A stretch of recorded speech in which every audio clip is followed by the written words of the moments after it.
Hi guys, this is Ravi from the Nifty BN channel. In this video, we would learn how to draw support and resistance lines using a top-down approach. Also, I would discuss how to draw trend lines and how I time my entries using moving averages. As always, I will point the browser to my favorite website investing.com and type in Nifty 50.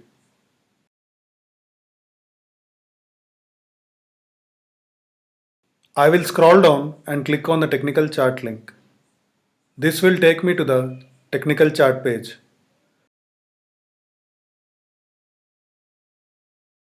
I will click on the full screen mode and enable candlesticks.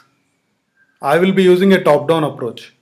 That is, I will try and identify the most obvious support and resistance zones on the monthly time frame first, and then the weekly time frame, and then the daily time frame.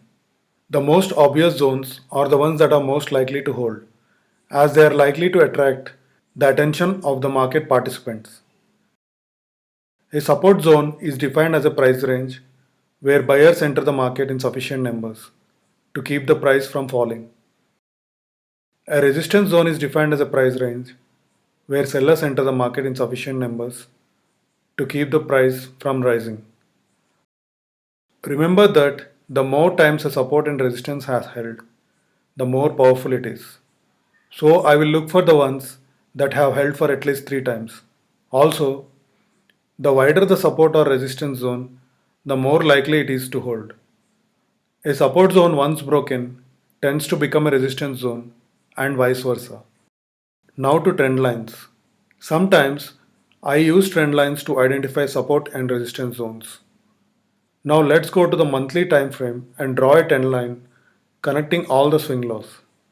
Notice that this trend line acts as a support on numerous occasions but was finally breached in the month of March 2020. A trend line is a sloping line that is drawn between a minimum of two or more price swing points on a chart.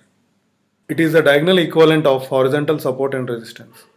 A trend line is drawn along the rising swing lows in an uptrend and along the falling swing highs in a downtrend.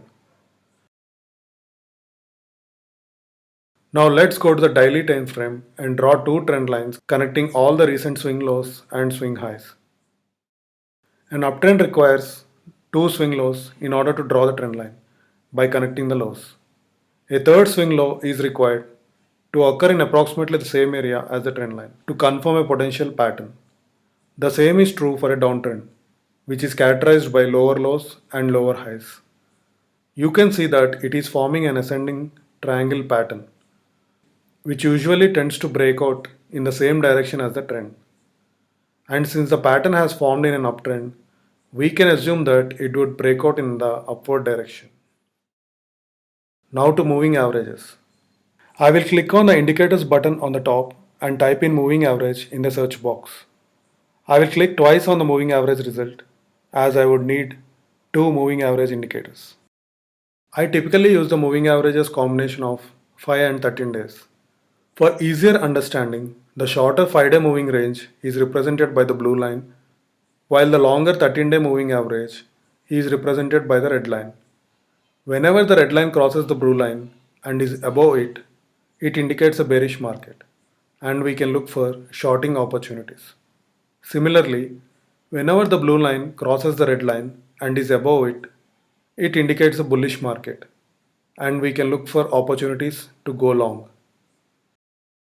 But I also use the 200-day moving average to gauge the long-term trend. If the underlying asset's price is below the 200-day moving average, I look only for selling opportunities.